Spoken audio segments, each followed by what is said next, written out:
if you have ever interacted often with extremist religious types like Amish people, for I was going example, to say that. like they seem to be more alive than Yeah. most people that I've met too. Like you just meet and you're like, Yeah. whoa. Or like you'll get this from like really conservative Mormons as well. To the extent where like it sometimes like throws people off a little, like, wow, you seem like genuinely happy. I don't Yeah. know if that's off-putting. And people will say it is off-putting because they find these groups vitality, a condemnation of themselves. But when you meet somebody in a cult, like an extractive cult, you'll see that they seem kind of dead. Like they've got these fake smiles, but they're not really have any level of Yeah. vitality to them. Perfect. And I think that what we have seen is our society has been taken over by one of these anti-vitality, nihilistic Yeah. cults. And now the dangerous part, which really excited me in your video and you're addressing this as an issue, is those of us who still have a level of vitality, that are still happy with our lives, still excited about the future, are existentially threatening to the cult. Yeah. Because we cause pain, we cause harm. I mean, violence is emotional harm within leftist mindset. You know, what happens next? What happened in Mouse Utopia? Would you like to know more? It is so wonderful. Simone and I today have Rudyard with us. He's the guy who runs the Whatifalthist channel. Anyone who hasn't seen that channel, you know, it has millions of subscribers. It is, No. I think, one of the best channels now. I mean, you're like 21, man. Like, I am jealous, but not jealous in a way where, like, sometimes I look at someone and I'm like, their videos are like not as good as mine. Like, how are they so big? I was going through your video recently, one on the Mouse Utopia experiments, and I think we've talked on this in the past. And I was like, wow, this is much better than anything I could have created on this subject. And I really love you as a thinker. Like we talk regularly. I find really aligned with your thinking on most things. And it's funny, a lot of people know, you know, we are in, well, I'll get to this later, but what I wanted to focus on was the nihilist mice in the Mouse Utopia experiment. And one, to defend against them and their relation to the left. So I'm going to go into this video assuming the audience broadly knows about the Mouse Utopia experiment. Mice, given anything they want, ended up coalescing into urban-like clusters and then doing a lot of behavior that looks a lot like our society today. And then their fertility rate collapsed and their society died. But what was really interesting, and I'll let you lay out this behavior, is this when mice tried to continue to live the old ways, they were victimized. So I'd like you to talk about this, why you think this happened and the correlates you see to society today, and then we can discuss how we might defend against it. Thank you. First of all, thank you so much for having me, and I'm glad to be here. And the way I'll answer your question is that I do a lot of thinking, not part of Whatifalthist, that operates in the back. And I gradually filter that into Whatifalthist. And one of the conclusions I've come to is that the soul does exist. And the reason I believe that, and this will lead to what you're saying, because only through understanding the existence of the soul are you capable of seeing how nihilism can take root. And I came to the conclusion the soul exists partly due to projection, where if you're projecting your inner flaws upon the external world, that means there is a part of your mind that is aware of what your inner flaws are. And if you look over history, animals do things that are not rational or in their self-interest. And the way I like to see Mouse Utopia is that you can have multiple tiers of causation for the exact same event. For example, the fall of Rome. You can find about 5 different things that that caused the fall of Rome, and it's almost a Rorschach test for which variables you choose to tease out and are most important. And with Mouse Utopia, you can see it starting upon multiple levels of causation. One being, you could look at an ecosystem perspective, where the ecosystem needs to reset, because if one form of life expands exponentially large, it will hurt the entire ecosystem. But when you look at the nihilism for the Mouse Utopia, there are multiple levels of causation. One level of causation is that once you are in a pre-established wealthy society, there is no incentive to cooperate. So the incentive is to free ride, and that results in negative nihilism, because the end point of free riding is saying that the non-free riders are bad. So nihilism is a way of preventing other people from stopping you from free riding so that you can basically do whatever you want. The problem, though, is you hit tragedy of the commons situations, where if everyone's trying to free ride, there's nothing to free ride off. And I also think that past a certain point, people get resentful. If you've reached a certain point in nihilism, people were emotional. You get resentful against the people who are not like you.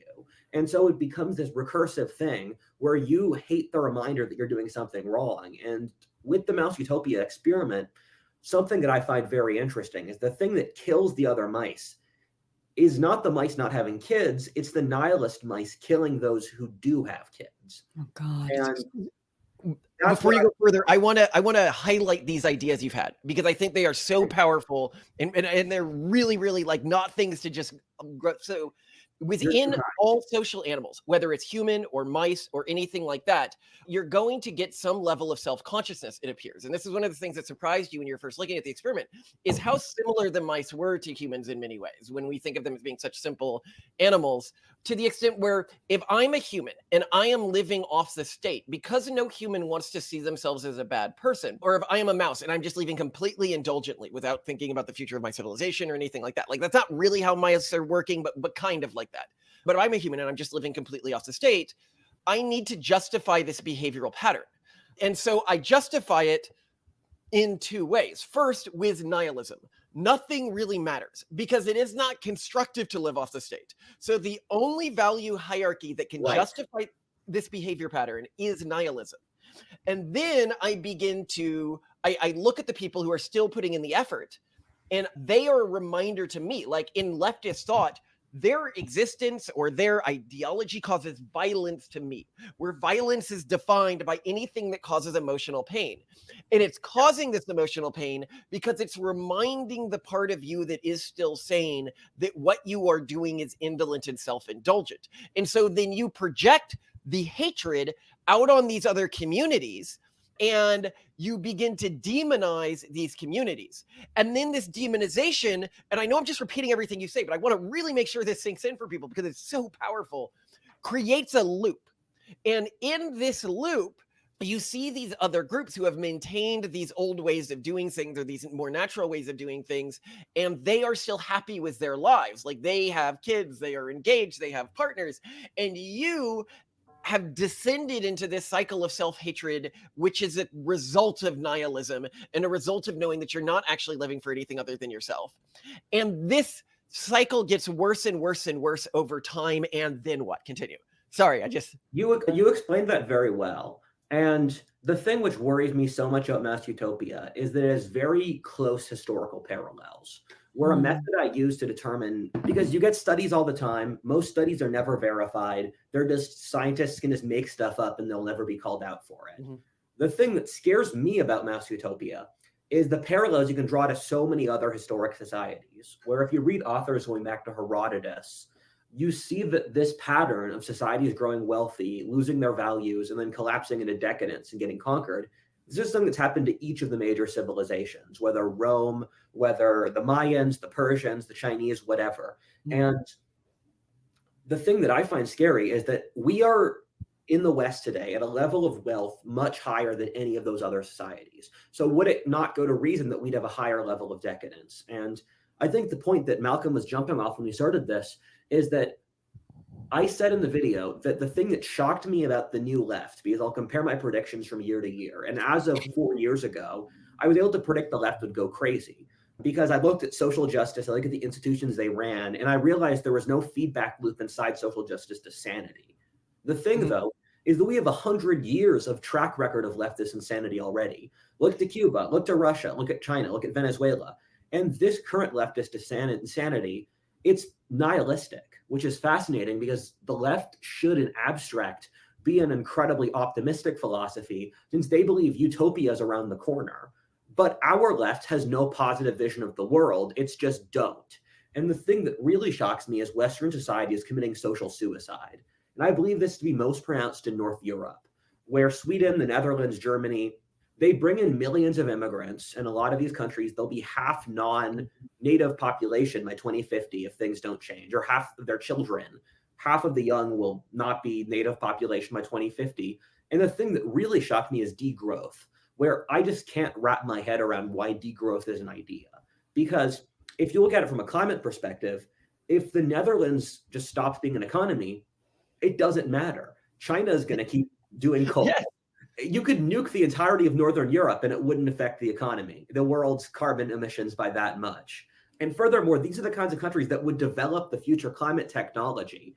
And so using the left's own chain of logic, there is no justification for the suicide of their societies, except it just being a rationalization for them being suicidal.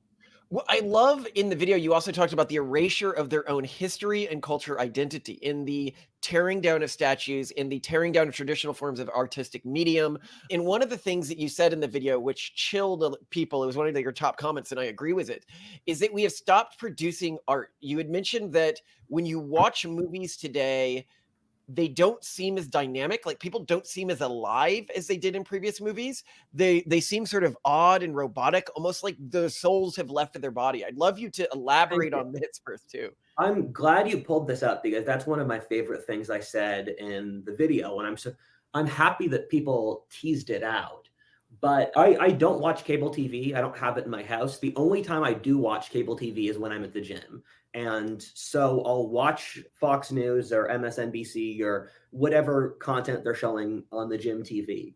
And it's crazy where I have a good friend of mine I have two friends of mine. One is a professional linguistics expert. The other is a professional body language expert. And so I've heard a lot of stuff from them. And it's crazy where if you look at interviews from 40 years ago, 50 years ago, everyone's so alive. It's like you can tell there's a person in there. And now, if you look at the TV today, people don't move their heads right. They don't express their facial faces that much. It's like they're puppets. And I know that sounds paranoid, but look at how a puppet moves their body. Mm-hmm. It's very robotic. And I think if for you who don't know me as a person, one of my massive hobbies outside of Whatifalthist is pop music. I listen to several hours of music every day. I listen to a bunch of different music genres. And since the Trump presidency, and I'm just picking that year as an arbitrary date, and I don't think it had anything to actually do with Trump, the level of artistic creativity in music has just crashed.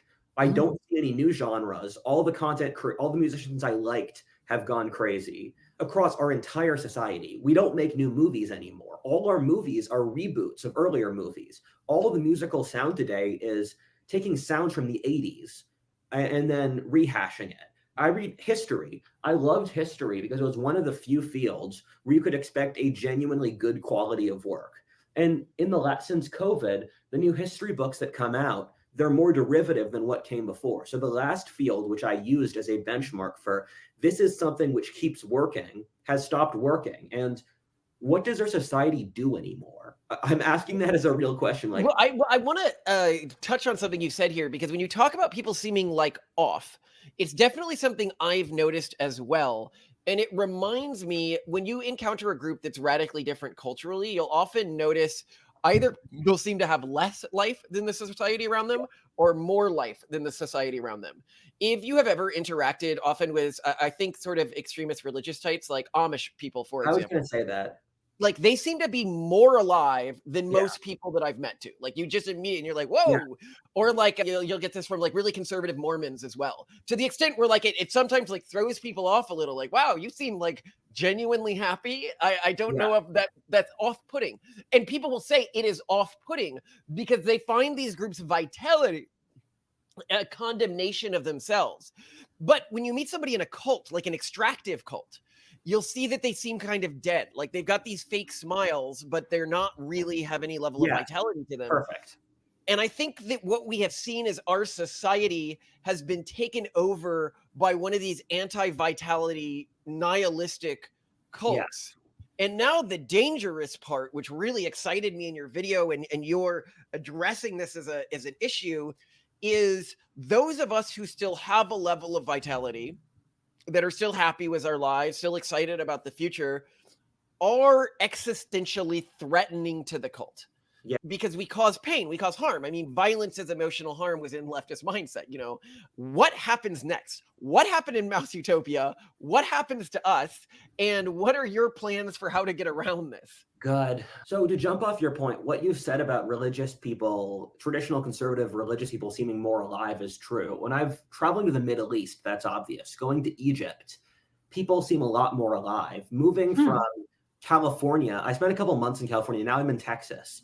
People are much more alive in Texas than they are in California. And the thing that I find interesting is everything we project onto the Victorian period or the 1950s is a reflection of our own society. Where if you read Victorian literature, we pretend the Victorian period is puritanical, emotionally stunted, repressive, and cold. And you read books from the 19th century, that's clearly not true. It's a very emotional, dramatic society. I actually think the 19th century, it had romanticism. It was a significantly more emotional society than today. But because our society is built in opposition to that, we project our failings upon that, where I think we are actually a very unemotional and cold and stunted society. And so to jump back to the point you asked me, the thing that terrifies me about Mouse Utopia is things have to get worse, where I imagine it like a treadmill, and the treadmill now is going really fast, and there's no way out except for these institutions to burn down. Because you look at academia, you look at Hollywood, you look at these corporations, there is no counter to wokeness. No one will take over. You would basically need to have a revolution or a coup d'etat that would wipe out the establishment. And I've said in a previous video that I think there's a solid chance that would happen, but all the major institutions of our society are run, and of course, I do not condone that. I am not launching. Not condoning revolution. He's just saying if a revolution starts, consider him for a thought leadership position. Hey. Don't. That's not what I said, Malcolm. Okay.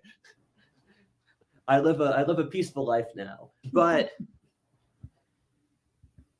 what I was gonna say is that the mice in the Mouse Utopia experience, they started to target the other mice. And we might begin to see that, a direct targeting of the people who are still. Yes. Well, and I can elaborate because this is something that we've talked about offline, and I find it really interesting because I think that you and I represent two extremes that are actually opposed to each other, but it's the same solution to the larger societal problems, which is that we need new cohesive cultural groups to fight against what's coming if we want any form of protection.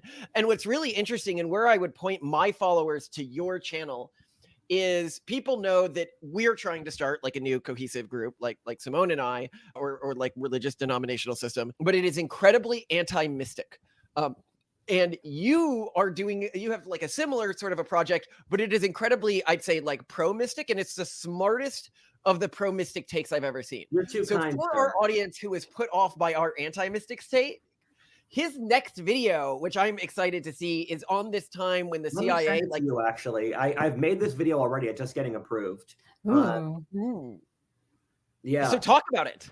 So for people who don't know me as a person, I am very much into mysticism, and it's something I study a lot in my free time. And one of the things I've been looking to is the research on psychics and the CIA and the spirit world, where the CIA had decades worth of research into the spirit world, where they found that it was a real place, and they got hundreds of people to visit it on repeat. And the military's assessment of the CIA's science was that it was all correct.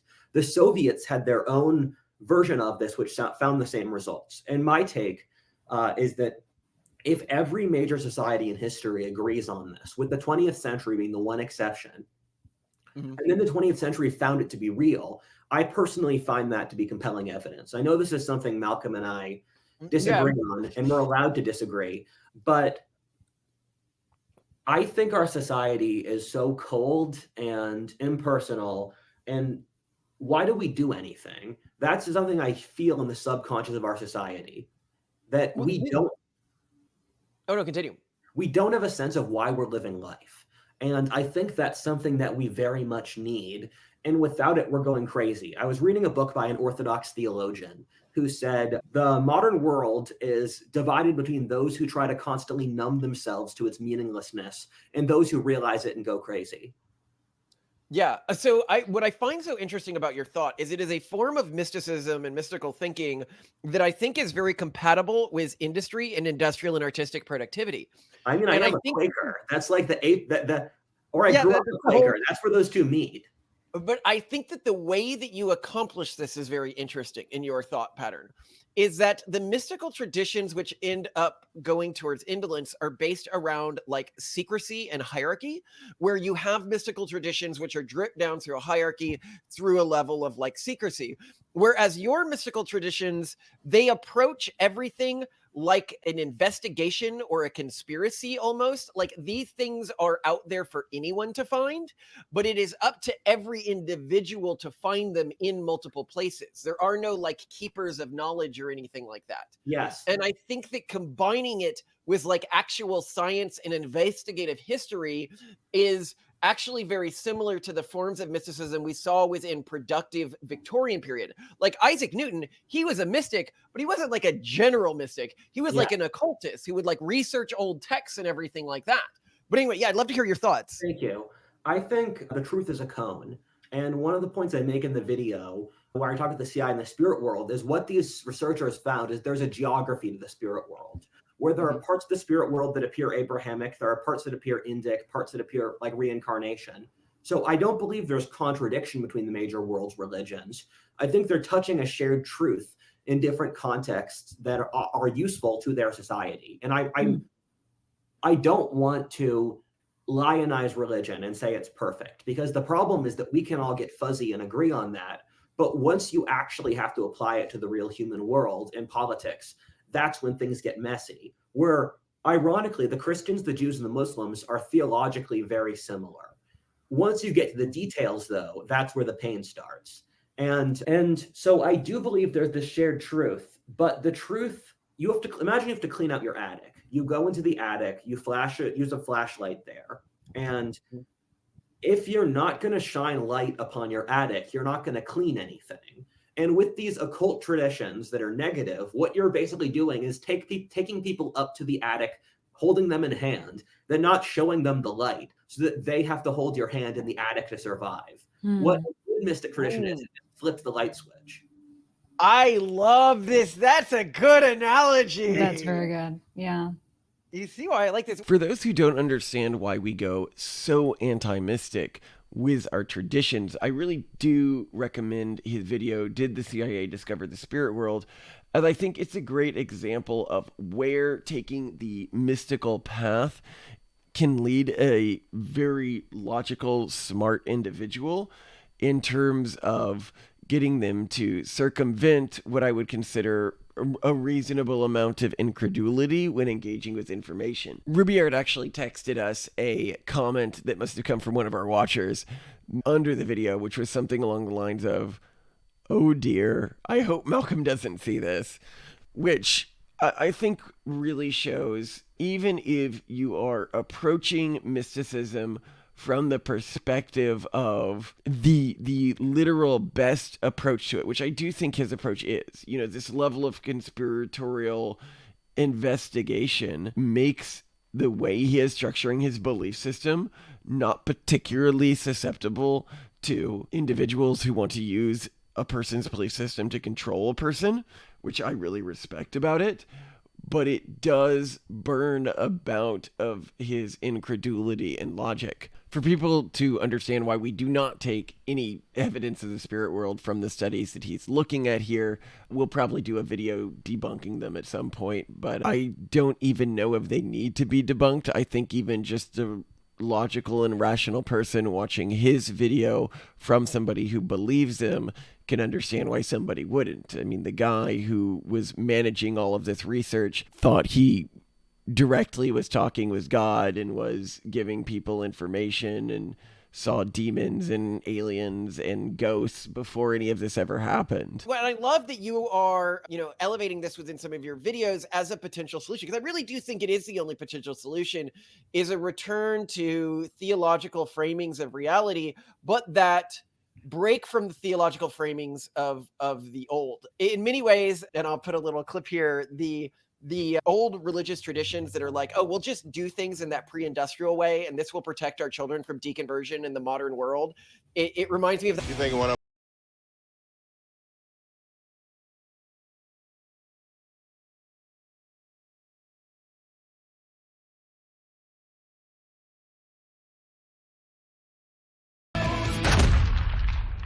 of It's like, no, that obviously isn't going to work. The Yes. odds are so astronomical against you.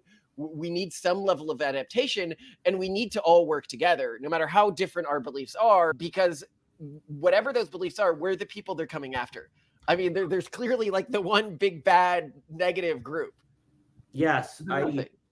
I hate churchism, or churchism is the continuation of the ceremony of religion without God.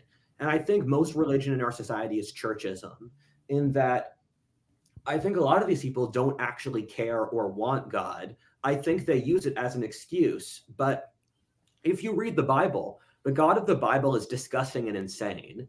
And it's not the white bread shirts that the Christians, that religious people now push. But the problem is that the God of the Bible, that is a force that's in touch with the reality of how horrible life is and how crazy life is. And so we've been trying too long to domesticate religion. And I believe religions go through cycles where if you read about what it was like in the Roman Empire, all of the religions were incredibly sterile and political. And if you were before the Axial Age, under the time of Buddha and Confucius and Plato, it was the same thing. But you have to have these periodic returns of mysticism and chaos to offset the bureaucratization of a religion. Simone, I want to hear from you because I've been monopolizing this. Well, no, what I find interesting and what I think is important for us to recognize is that what we have that the poor rodents in the Mouse Utopia experiments didn't have was places to hide. They couldn't hide after a certain point. There was no place where like the pernatalist, non-nihilistic mice could go. I mean, I know the beautiful ones like hid away in some other weird place. I can't remember. But do we have places to hide? I mean, this is something I always mention on the show. The rise of the anti-natalist left, it upends something in human history that we always knew. There's the famous song, I don't know if you know the song, "At least the Russians love their children too," you know, is the refrain. My dad talked about that.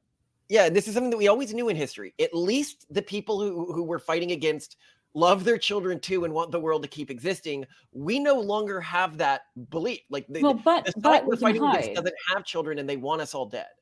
I think that a lot of why the pernatalist movement is so difficult to like quantify or contact is that the conclusion that most of them have come to is we really, really, really need to hide and be careful and not let anyone who know who we are, what we're building, or what our movement or community is like, unless they are 100% definitely a trusted insider that we're going to network with in the future. And I think that's a core part of what is going to enable these groups to move forward in a way that the like more normal pernatalist mice or rats could not. Their secret base is going to be in Newark, New Jersey, so you guys can keep tabs on that and look nowhere else. And so in the video, I say there are 3 things you need to do to survive Mouse Utopia. The first is that you need to have a sense of